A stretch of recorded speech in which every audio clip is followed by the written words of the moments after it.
Question में बोल रहे हैं equal lengths of magnesium ribbons are taken in test tubes A and B. Hydrochloric acid is added to test tube A while acetic acid is added to test tube B. In which test tube will the fizzing occur more vigorously and why? और आप इसमें देख लीजिए कि हमारे पास equal length of magnesium ribbon, मतलब हमने मैग्नीशियम रिबन ली है। मैग्नीशियम रिबन का मतलब क्या है कि मैग्नीशियम की पतली पतली स्लाइसेस ले ली हैं, ठीक है। और करा क्या है, उसको ना 2 टेस्ट ट्यूब में लिया है, एक टेस्ट ट्यूब ए और एक test tube B.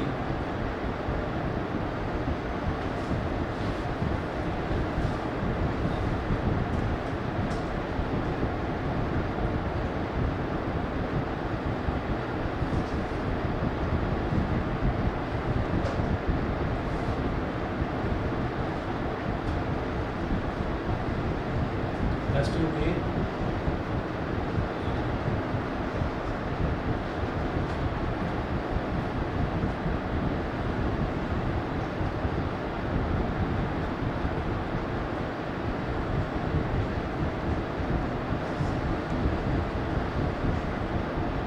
Test tube A है और टेस्ट ट्यूब बी है। और हमने क्या करा कि hydrochloric acid is added to test tube A, तो टेस्ट ट्यूब ए में हमने ऐड कर दिया हाइड्रोक्लोरिक एसिड।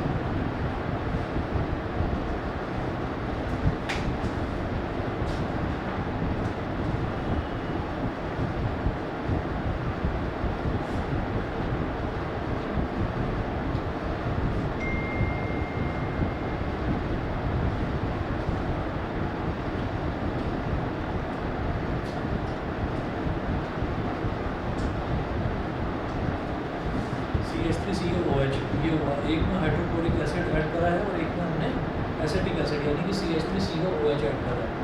तो टेस्ट ट्यूब ए में क्या होगा, मैग्नीशियम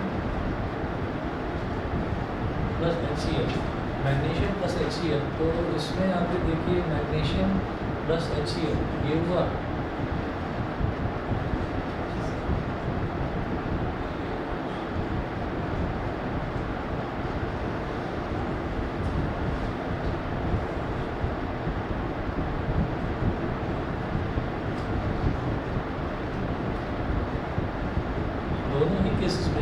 दोनों ही केसेस में आप देखेंगे कि यहाँ पर हमारे पास हाइड्रोजन गैस जो है वो रिलीज होगी दोनों ही केसेस में। देखिएगा क्योंकि यहाँ पर HCl है और यहाँ पर CH3COOH है, तो हाइड्रोक्लोरिक एसिड HCl जो होता है, HCl एक स्ट्रॉन्ग एसिड होता है। स्ट्रॉन्ग एसिड है तो उसके अंदर से बहुत सारे हाइड्रोजन आयंस निकलेंगे, H+ आयंस ज़्यादा निकलेंगे। और CH3COOH जो है एसिडिक एसिड, उसमें से कम हाइड्रोजन आयंस निकलेंगे। तो जिसमें से ज़्यादा हाइड्रोजन आयंस निकलेंगे उसमें फिजिंग ज़्यादा होगी। फिजिंग मतलब जो झाग निकलते हैं, ठीक है, वो ज़्यादा होगा किस केस में, HCl के केस में। तो देखिए HCl is a strong acid whereas CH3COOH is a weak acid. Being a strong acid, the HCl solution contains a much greater amount of hydrogen ions in it, due to which the fizzing will occur more vigorously in test tube A containing HCl। ठीक, इसके बाद next आप आ जाइए page number 18 पर। यहाँ पर है basis start करेंगे। The solutions of substances like caustic soda, lime and washing soda are bitter in taste and soapy to touch। Soapy to touch मतलब slippery to touch। They are called bases। Bases are the chemical opposites of acids। A base is a chemical substance which can neutralize an acid। All the metal oxides and metal hydroxides are bases।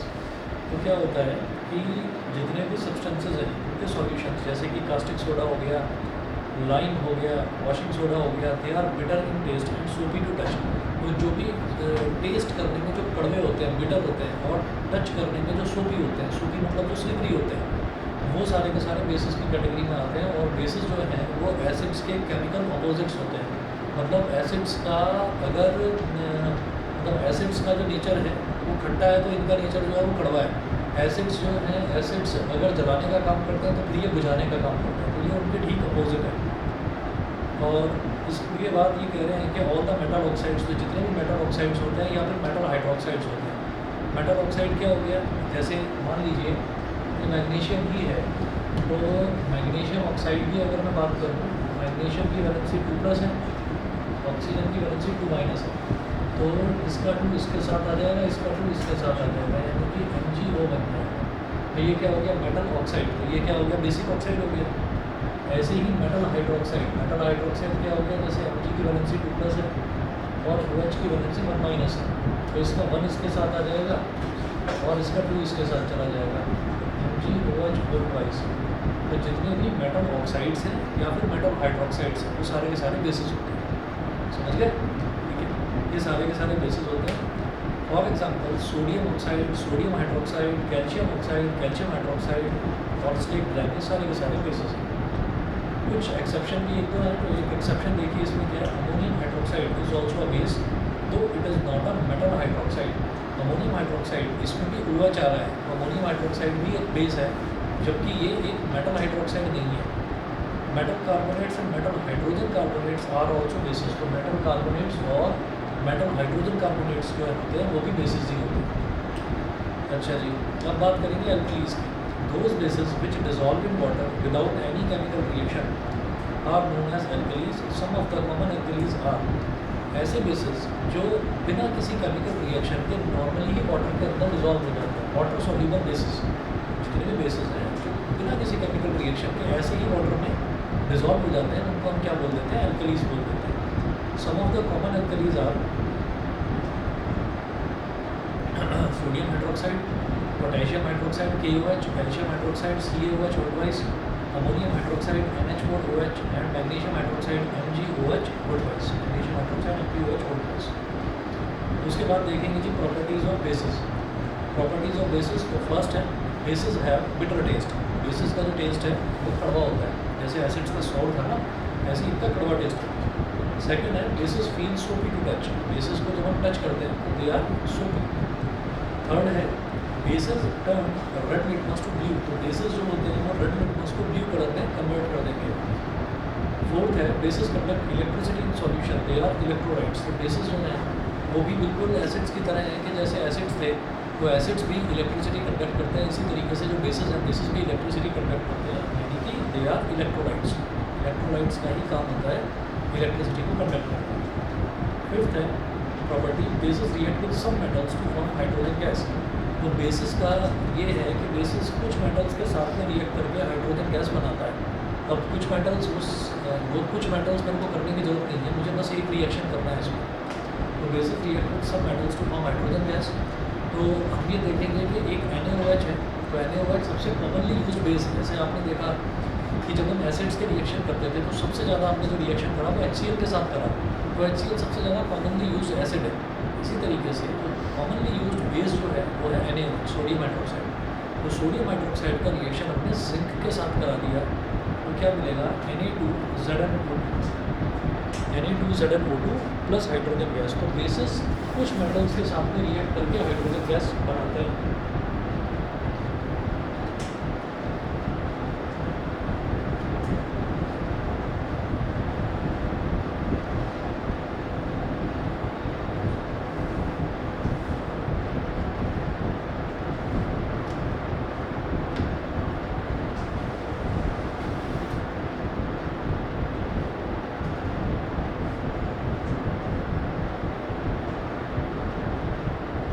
NaOH का zinc के साथ react करा और इसको हमने heat कर दिया।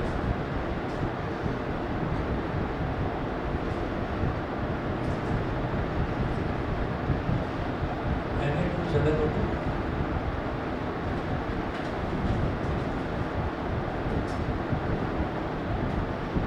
Plus H2 gas,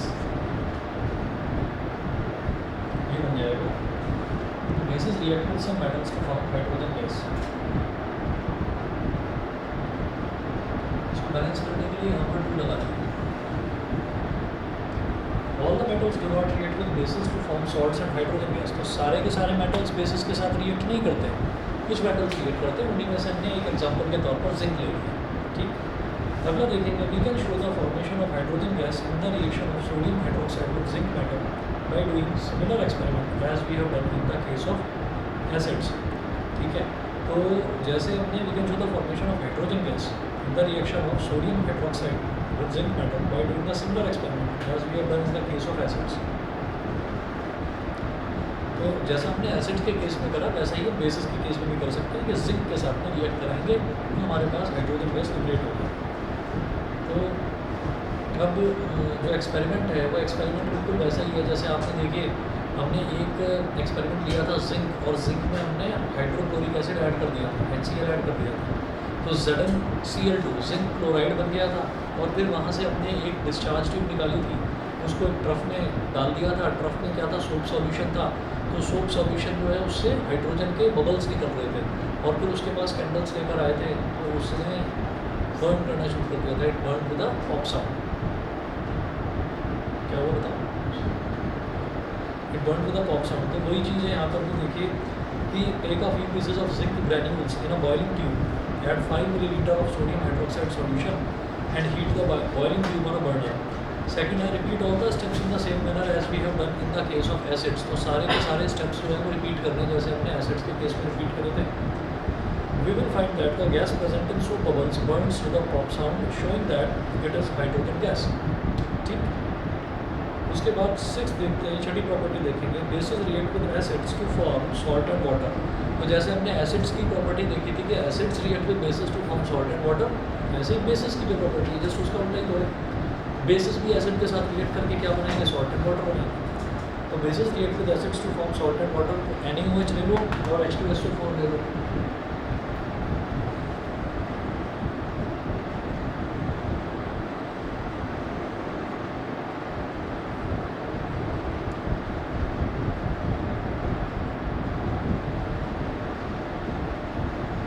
basis acids के साथ रिएक्ट करके सॉल्ट और वाटर बना देंगे। तो बेस के नाम पर हमने ले लिया NaOH, और एसिड के नाम पर ले लिया H2SO4। वही डबल डिस्प्लेसमेंट रिएक्शन, Na की वैलेंसी 1+ और OH की वैलेंसी 1-, हाइड्रोजन की वैलेंसी 1+ और SO4 की वैलेंसी 2-। तो Na 1+ और SO4, ये Na2SO4 हो जाएगा, और H और OH ये कंबाइन करके H2O बना देंगे। अब इसको बैलेंस कर लीजिएगा, मुझे 1 मिनट दीजिए, अभी आ रहा हूँ।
कि bases react with acids to form salt and water.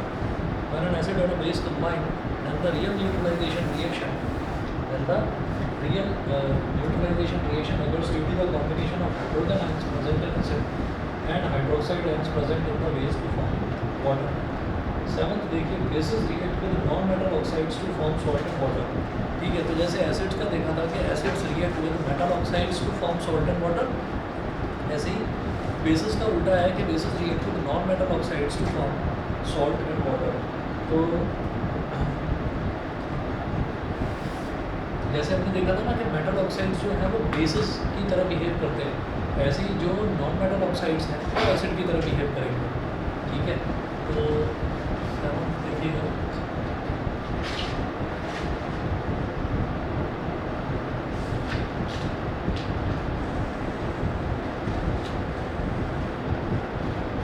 base plus non-metal oxide gives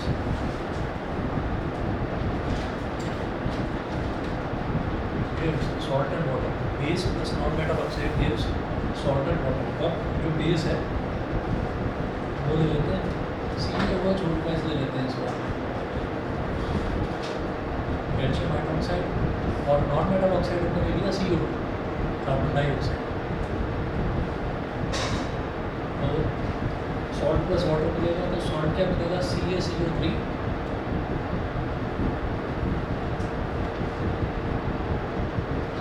plus water. Balance जो होगा. उसके बाद देखिएगा नेक्स्ट टॉपिक है बिल्कुल सेम वैसे ही है जैसा हमने एसिड्स में देखा था. एसिड्स में टॉपिक देखा था what do all acids have in common. ऐसे ही यहाँ पर देखेंगे what do all bases have in common. तो what do all the bases have in common, उसमें देखिए when a base is dissolved in water, when a base is dissolved in water it always produces hydroxide ions OH minus ions.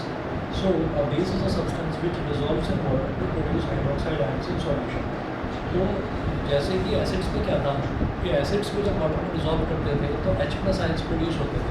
ऐसे ही basis को जब water में dissolve करेंगे तो OH minus ions यानी कि हाइड्रोक्साइड आयंस जो है वो रिलीज होंगे.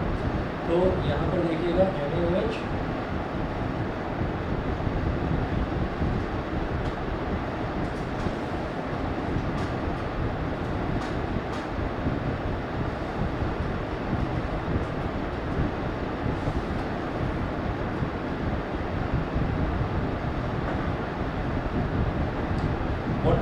All acids have in common. तो सभी what do all bases have in common, तो सभी बेसिस में कॉमन होता है OH माइनस आयंस. तो यहाँ पर हमने देखा एक दो एग्जांपल्स हम लेकर देखेंगे. जैसे NaOH है, NaOH, और इसको हमने वाटर में डिसॉल्व कर दिया.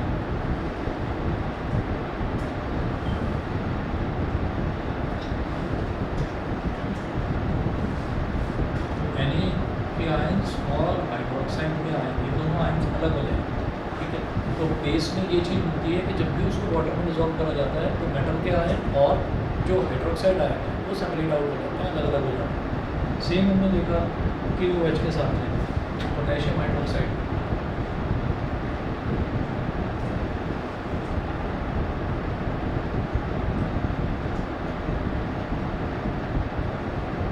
पोटेशियम की वैलेंसी 1+ OH की वैलेंसी 1-. थर्ड देखिएगा मैग्नीशियम हाइड्रोक्साइड MgOH वोल्टाइज.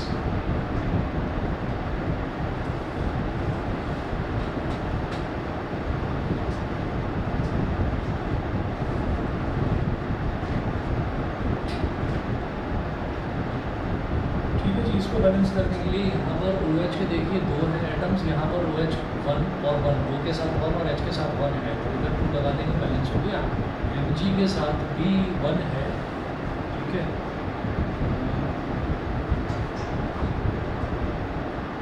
इधर भी Mg के साथ 1 है, बैलेंस है. अब देखिएगा bases are of two types. Bases are of two types, दो तरीके के बेसिस होते हैं. एक है स्ट्रॉन्ग बेस और एक है वीक बेस. तो जैसे कि हमने एसिड्स में देखा था स्ट्रॉन्ग एसिड्स और वीक एसिड्स, ऐसे बेसिस में देखेंगे स्ट्रॉन्ग बेसिस और वीक बेसिस. तो एसिड्स में हमने ये देखा था कि an acid which completely ionizes in water to produce large quantity of H plus ions, उसको बोलते हैं strong acid। और ऐसी weak acid में क्या देखा था, an acid which partially ionizes in water to give small quantity of OH minus ions, sorry H plus ions, small quantity of H plus ions, उसको बोलते हैं weak acid। ऐसी बेसिस में होगा कि जो भी वाटर में कम्प्लीटली आयनाइज हो जाएगा और large quantity of OH minus ions देगा उसको तो बोलेंगे स्ट्रॉन्ग बेस, और जो पार्शियली आयनाइज होगा और small quantity of OH minus ion देगा उसको क्या बोलेंगे, वीक बेस। ठीक है, तो वही देखिएगा strong bases, a base which completely ionises in water and thus produces large amount of hydroxide ions is called, large amount of hydroxide ions is called a strong base. Example NaOH KOH। ठीक है, तो इसको तो लिखने की जरूरत नहीं है, तो ऐसे ही आप समझ जाएंगे कि जो भी पूरी तरह से आयनाइज हो जाएगा वो और large quantity of OH minus ions देगा उसको हम क्या बोलेंगे, स्ट्रॉन्ग एसिड। वीक बेसिस में देखिएगा, a base which is partially ionised in water and thus produces a small amount of hydroxide ions is called a weak base. तो weak base कौन कौन से हुए, NH4OH, CaOH whole twice, MgOH whole twice, ये हमारे week basis है। ठीक, उसके बाद देखिएगा यूजेस ऑफ बेसिस, फिर हमको बेसिस के यूजेस देखना है। ऑनलाइन वाले बच्चे बता दें तो यहाँ तक क्लियर है।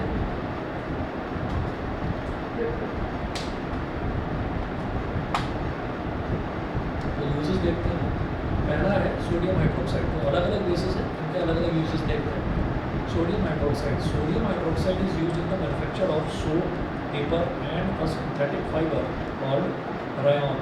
तो सोडियम हाइड्रोक्साइड ये सोप के मैन्युफैक्चर में काम आता है, पेपर के मैन्युफैक्चर में काम आता है, और एक सिंथेटिक फाइबर होता है रायन, उसके मैन्युफैक्चर में काम आता है। ये रायन क्या होता है फाइबर, ये वो फाइबर होता है जिसके ये रेन कोट बनता है ना, जिसका जो मतलब वाटर प्रूफिंग मटीरियल होता है, तो उसका अगर आप कपड़ा बनाकर पहनेंगे तो उसमें पानी अंदर नहीं जाएगा। सेकेंड यूज देखिएगा बेसिस का, calcium hydroxide called slate lime is used in the manufacture of bleaching powder. तो कैल्शियम हाइड्रोक्साइड जिसको हम स्लेट लाइम बोलते हैं, it is used in the manufacture of bleaching powder. तो ये ब्लीचिंग पाउडर के मैन्युफैक्चर में काम आता है। थर्ड देखेंगे magnesium hydroxide. Magnesium hydroxide is used as an antacid to neutralise excess acid in the stomach and cure indigestion. Magnesium hydroxide ये एक एंटासिड का मतलब होता है एंटी एसिड, तो ये एंटी एसिड की तरह यूज़ किया जाता है to neutralise excess acid in the stomach. ये स्टमक में अगर ज़्यादा एसिड प्रोड्यूस हो रहा है तो उसको न्यूट्रलाइज करने के लिए काम आता है MgOH होल ट्वाइस। ज़्यादा एसिड का प्रोड्यूस होने लगता है दो कंडीशन में। एक कंडीशन ये है कि हम बहुत कम खाना खा रहे हैं, ठीक है, मतलब हमको भूख लगती जा रही है, तो जो स्टमक होता है, स्टमक में हाइड्रोक्लोरिक एसिड प्रोड्यूस होता रहता है। अब जब वो प्रोड्यूस हो रहा है उसको, वो प्रोड्यूस क्यों होता है, क्योंकि वो खाने को डाइजेस्ट करना चाहता है। ठीक है, तो वो खाने को डाइजेस्ट करना चाहता है, खाना उसको मिल नहीं रहा है, तो वो क्या करेगा, वो एसिड तो प्रोड्यूस करता जाएगा, तो वो एसिड जो है वो हमारे स्टमक को ही डिस्टर्ब करने लगेगा, क्योंकि खाने को तो कुछ मिला नहीं, खाया तो आपने नहीं, तो जो एसिड प्रोड्यूस हो रहा है वो एसिड स्टमक को ही डिस्टर्ब करेगा। ठीक है जी। अच्छा, उसके बाद बात करते हैं, ये तो हुआ हमारा इसका कम खाने का, और ज़्यादा खाने का ये है कि आपने ज़्यादा खाना खा लिया, तो ज़्यादा खाना खा लिया तो ज़्यादा खाना खाने के लिए भी जो स्टमक है वो और ज़्यादा एसिड प्रोड्यूस कर रहा है। फिर आदत ही आपको ज़्यादा खाने की पड़ गई है, तो वो एसिड ज़्यादा स्टमक ज़्यादा ही एसिड लगातार प्रोड्यूस करे जा रहा है। तो जब स्टमक ज़्यादा एसिड प्रोड्यूस करेगा तो उसका कहीं ना कहीं इफेक्ट जो है वो हमारी स्टमक की एक्सटीरियर लाइनिंग पर भी पड़ेगा। तो जब लाइनिंग पर पड़ेगा तो वो जलन होगी, एसिड की वजह से जलन होगी, उसी को एसिडिटी बोलते हैं। तो उस एसिडिटी को न्यूट्रलाइज करने के लिए एंटी एसिड लिया जाता है, जैसे कि मैग्नीशियम हाइड्रोक्साइड हो गया, इसको बिल्कुल मैग्नीशियम बोलते हैं। मैग्नीशियम हाइड्रोक्साइड नहीं होता, उसमें शायद बेकिंग सोडा होता है, मैंने देखा नहीं, इनों के पाउच पर या अगर रखा हो गर्मी में तो एक बार देखना क्या है, यही कोई ना कोई बेस ही होता है उसके, ठीक है ना, एसिड को शांत कर देगा। अगला देखेंगे, फोर्थ है sodium carbonate. Sodium carbonate is used as washing soda and for softening hard water. तो सोडियम कार्बोनेट जो है वो वॉशिंग सोडा की तरह यूज़ होता है, is used as washing soda and for softening hard water. तो हार्ड वाटर को सॉफ्ट करने के लिए, हार्ड वाटर जिसमें बहुत ज़्यादा मिनरल्स होते हैं उसको डीमिनरलाइज करने के लिए सोडियम कार्बोनेट का यूज़ होता है। सोडियम कार्बोनेट भी एक बेस है, ठीक। फिर फिफ्थ देखिएगा, sodium hydrogen carbonate is used as baking soda in cooking food for making baking powders as an antacid to cure indigestion and in soda acid fire extinguishers. तो sodium hydrogen carbonate जो है वो baking soda की तरह use होता है और in cooking food, in making baking powder and as an antacid to cure indigestion and in soda acid fire extinguisher. Soda acid fire extinguisher में भी इसका इस्तेमाल होता है। ठीक है, सोडियम हाइड्रोजन कार्बोनेट। अब इसके बाद नेक्स्ट हम देखेंगे strength of acid and base solutions. तो नेक्स्ट हमको देखना है कि एसिड की और बेस की जो स्ट्रेंथ होती है वो स्ट्रेंथ किस तरीके से चेक करी जा सकती है। तो strength of acid and base solutions, तो ये चेक करा जाता है कि किसी भी एसिड का पीएच वैल्यू कितना है। पीएच का मतलब होता है potency of hydrogen, potency of hydrogen. The strength of an acid or base is measured on a scale of numbers called the pH scale. On a scale of numbers called pH scale. The pH scale has values from 0 to 14. तो जो pH scale है, pH scale में values होती हैं 0 से लेकर 14 तक। Neutral substances have a pH of exactly 7. जो neutral substances है उनका pH exactly 7 का होता है। ठीक है, तो देखिए pure water is a neutral substance. It is neither acidic nor basic. So the pH of pure water is 7. Sugar solution and common salt solution are also neutral. तो शुगर सॉल्यूशन जो होता है या फिर कॉमन सॉल्ट का जो solution होता है ये भी न्यूट्रल ही होता है। तो इनका जो पीएच है, इनकी पीएच वैल्यू भी 7 ही आती है। सेकंड देखेंगे एसिड्स और एसिडिक सॉल्यूशंस। एसिड्स और acidic solutions have a pH of less than 7। Acid हो गया या एसिडिक सॉल्यूशन हो गया, क्या होता है कि इनका जो पीएच है वो 7 से छोटा होता है। बेसिस जो होते हैं, बेसिस का जो पीएच है वो 7 से ज़्यादा होता है। तो इसमें ना इस तरीके से दिया जाता है कि जैसे मान लीजिए हमारे पास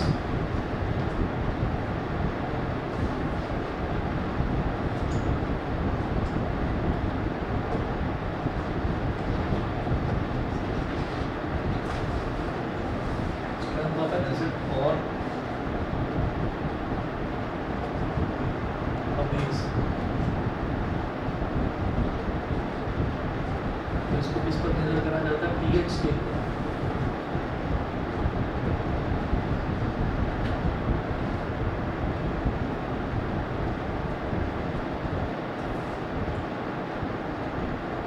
इसमें जो बीच की वैल्यू है होती है 7।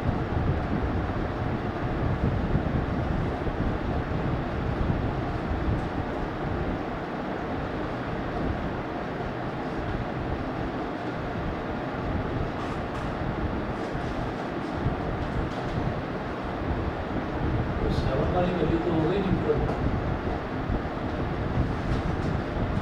और 7 से जितना ज़्यादा बढ़ता चला जाएगा उतना ही ज़्यादा बेसिक होता चला जाएगा। तो स्ट्रॉन्गली बेसिक, और जितना 7 से कम होता चला जाएगा उतना ही एसिडिक होता चला जाएगा। तो उसको बोलेंगे स्ट्रॉन्गली एसिडिक।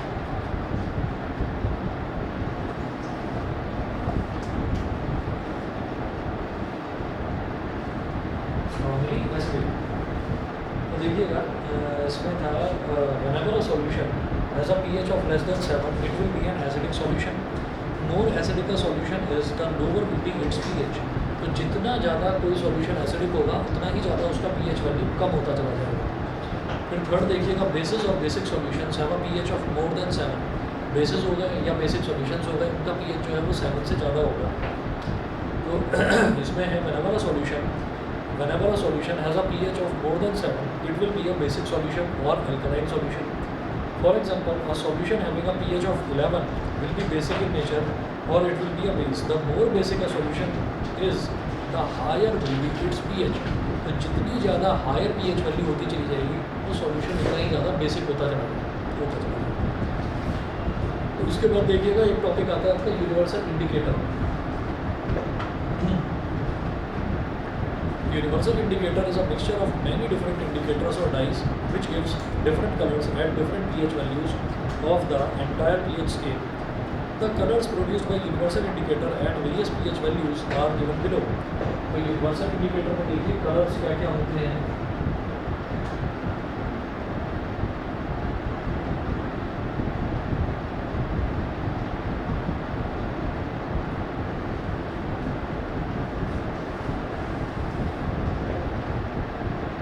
यहाँ तो लिख दिया इंडिकेटर pH वैल्यू और उधर लिख दिया कलर.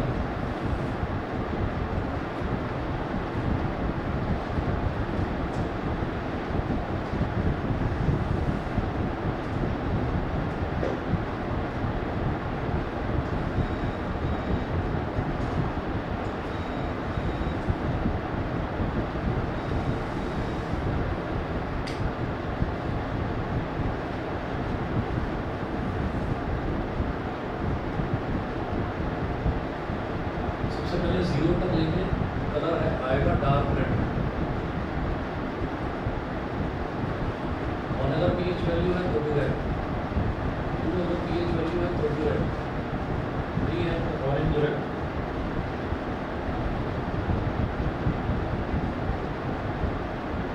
4 है तो ऑरेंज. 5 है तो ऑरेंज येलो.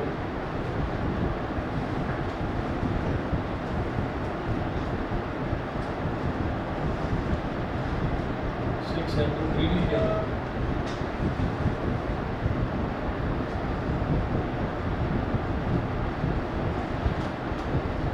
7 है तो ग्रीन. 8 है तो ग्रीनिश ब्लू.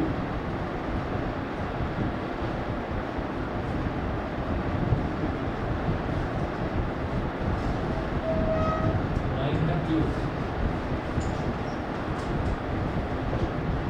10 है नेवी ब्लू.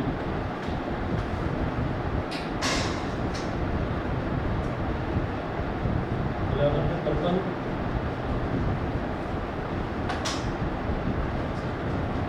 12 है डार्क पर्पल.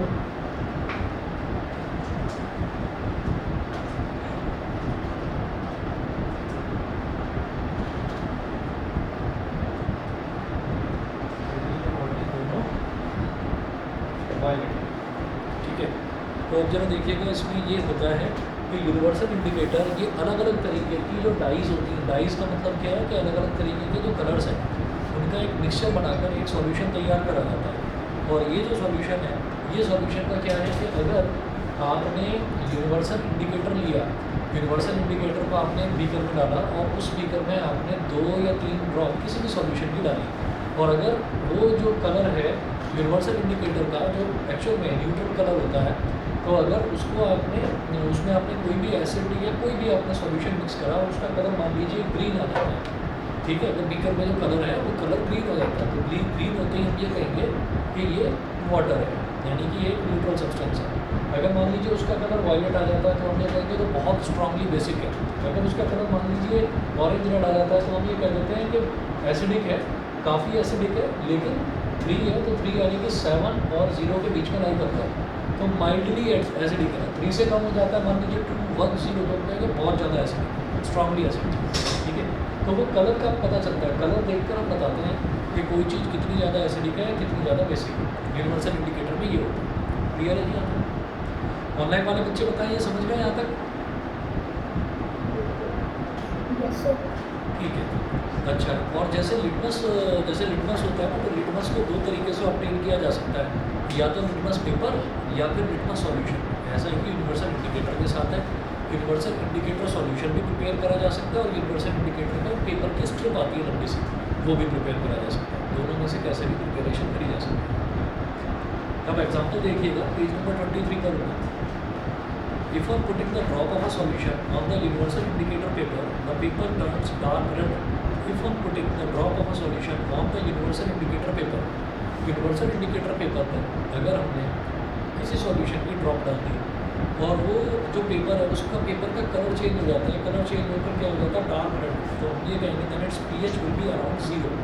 तो उसका pH जो है वो लगभग कहाँ होगा, 0 के आसपास होगा. डार्क रेड मतलब 0. ठीक है. इसका मतलब बहुत ज़्यादा and hence it will be a strong acid, बहुत ज़्यादा स्ट्रॉन्ग एसिड होगा. On the other hand if an orange colour is produced then the pH will be around 4 and it will be a weak acid. अगर orange आता है तो हम ये कहेंगे कि pH लगभग 4 के आसपास है, तो एसिड तो है लेकिन बहुत ज़्यादा स्ट्रॉन्ग एसिड नहीं है, वीक एसिड है। उसके बाद देखिएगा नेक्स्ट एक क्वेश्चन है, you have two solutions A and B, the pH of solution A is 6 and pH of solution B is 8। तो हमारे पास दो सॉल्यूशंस हैं ए एंड बी। तो pH of solution A is 6, solution A का जो pH है वो 6 है और सॉल्यूशन बी का जो पीएच है वो 8 है। Which solution has more hydrogen ion concentration? तो आपसे लोग पूछ रहे हैं, हाँ बिल्कुल सही, which solution has more hydrogen ion concentration. तो जो ज़्यादा एसिडिक होगा उसी में हाइड्रोजन आयन कंसंट्रेशन ज़्यादा होगा। और ज़्यादा एसिडिक कौन होता है? जिसका पीएच वैल्यू जितना कम होता है वो उतना ही ज़्यादा एसिडिक है। तो ज़्यादा एसिडिक जो भी है उसका हाइड्रोजन आयन कंसंट्रेशन उतना ही ज़्यादा होगा। तो किसका ज़्यादा होगा? सॉल्यूशन ए का, यानी कि 6 वाले का। और which of the solutions is acidic and which one is basic? तो एसिडिक तो ए हो गया क्योंकि उसका पीएच 6 है, और बेसिक 8 हो गया क्योंकि उसका पीएच 7 से ज़्यादा है, यानी कि 8 है। ठीक है क्लियर? चलिए जी, इसके बाद आप आइएगा नेक्स्ट क्वेश्चन पर। 5 solutions A B C D and E. अच्छा, नोट्स की हार्ड कॉपी किस किस को मिली? एक तो तुम्हें और तुम्हें मिली 1 2 3, बाकी उनको मिल गई ना? ठीक है, चलिए मैं निकाल के रखूँगा, मेरे को 1 2 दिन दे दीजिए। 5 solutions A, B, C, D and E when tested with universal indicator showed pH of 4, 1, 11, 7 and 9 respectively। तो 5 solutions हैं A, B, C, D and E। जब उनको यूनिवर्सल इंडिकेटर के साथ में टेस्ट किया जाता है तो they showed pH of 4, 1, 11, 7 and 9 respectively। तो वो pH कितना दिखाते हैं? 4, 1, 11, 7 and 9। अब वो ए पार्ट में पूछ रहे हैं which solution is neutral, strongly alkaline, strongly acidic, weakly acidic, weakly alkaline. ये देखते हैं।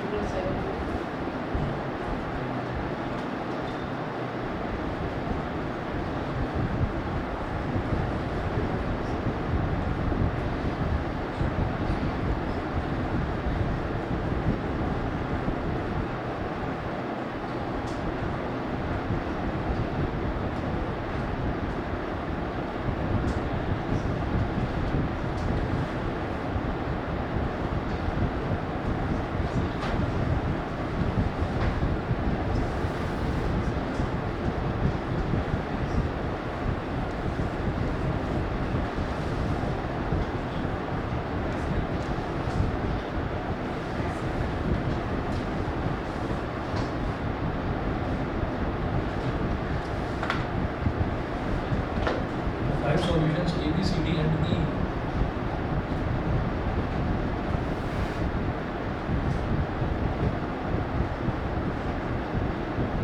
When tested with universal indicator showed pH of 4। तो A का pH कितना है? 4।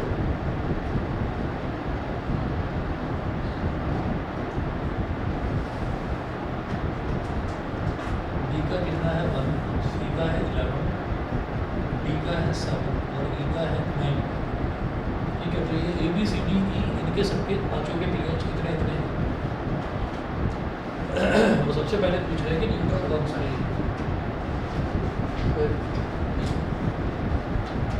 न्यूट्रल तो हो गया D। सेकंड पार्ट में पूछ रहे हैं स्ट्रॉन्गली अल्कलाइन, C।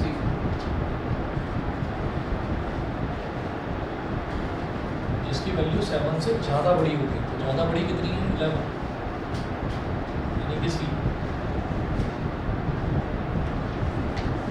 थर्ड है स्ट्रॉन्गली एसिडिक,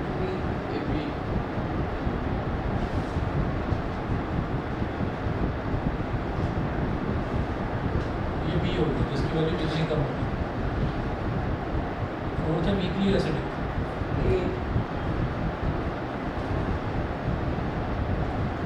जो 7 के जितना नज़दीक आएगा लेकिन 7 से कम होगा वो वीकली एसिडिक होगा। 7 से कम होना चाहिए, है ना, लेकिन बहुत ज़्यादा कम हो जाएगा तो स्ट्रॉन्गली एसिडिक, थोड़ा बहुत कम होगा तो वीकली एसिडिक। तो 7 से थोड़ा बहुत कम।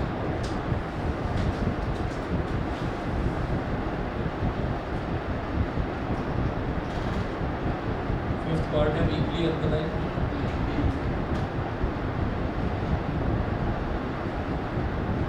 बी पार्ट में पूछ रहे हैं इसके, arrange the pH in the increasing order of hydrogen ion concentration, in the increasing order of hydrogen ion concentration, यानी कि जो ये नंबर्स हैं ना, अगर डिक्रीज होते चले जाएँ तो हाइड्रोजन आयन कंसंट्रेशन बढ़ता चला जाएगा, तो नंबर्स को डिक्रीजिंग ऑर्डर में लगा दीजिए।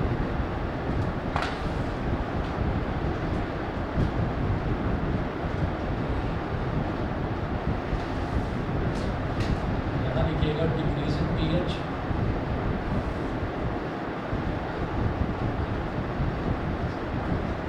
डिक्रीजिंग पीएच 11, 9, 7, 4, 1, और यहाँ लिखेंगे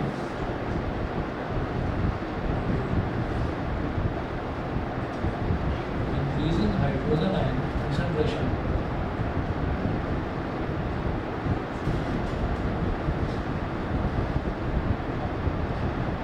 इंक्रीजिंग हाइड्रोजन आयन, तो 11 वाला क्या हो गया सी, सी से ज़्यादा हाइड्रोजन आयन किस में होंगे 9 वाले में, यानी कि ई में, ई से ज़्यादा हाइड्रोजन आयन किस में होंगे डी में 7 वाले में, उससे ज़्यादा हाइड्रोजन आयन किस में होंगे ए में, और सबसे ज़्यादा हाइड्रोजन आयन होंगे बी में। ठीक, ऑनलाइन वाले बताएं clear? Sir pH level 2 mildly acidic होता है या फिर हाईली एसिडिक? क्या चीज़ दोबारा बोलिए? पीएच लेवल 2 कौन सा होगा? Highly acidic? हाईली एसिडिक होगा, 2 तो हाईली एसिडिक होगा ना। तो माइल्डली एसिडिक बस 3 होगा। नहीं, माइल्डली एसिडिक जो है ना वो डिपेंड करता है, हम ये कहेंगे कि अगर मान लीजिए किसी का पीएच वैल्यू 2 है और किसी का पीएच वैल्यू 0 है, तो हम ये कहेंगे 2 वाला 0 वाले के साथ अगर कंपेयर करेंगे तो फिर वो माइल्डली एसिडिक होगा। ठीक है, और इसी तरीके से अगर पीएच वैल्यू 2 दे रखी है और दूसरी पीएच वैल्यू 4 दे रखी है, तो हम ये कहेंगे 4 वाला वीकली एसिडिक है, यानी कि माइल्डली एसिडिक है, और 2 वाला उस केस में स्ट्रांगली एसिडिक हो जाएगा। ये एक्चुअली कंपेरेटिवली देखा जाता है उसमें। ठीक है, इतना कर लीजिए, बाकी पीएच वाला जो नेक्स्ट क्लास में करूँगा, पीएच इन एवरीडे। सर जितने कम होंगे पीएच लेवल उतना ज़्यादा हाइड्रोजन आयन कंसंट्रेशन उतना ज़्यादा,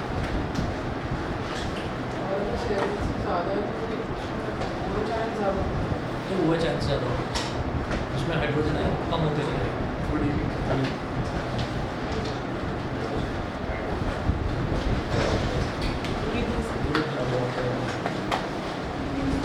Good evening.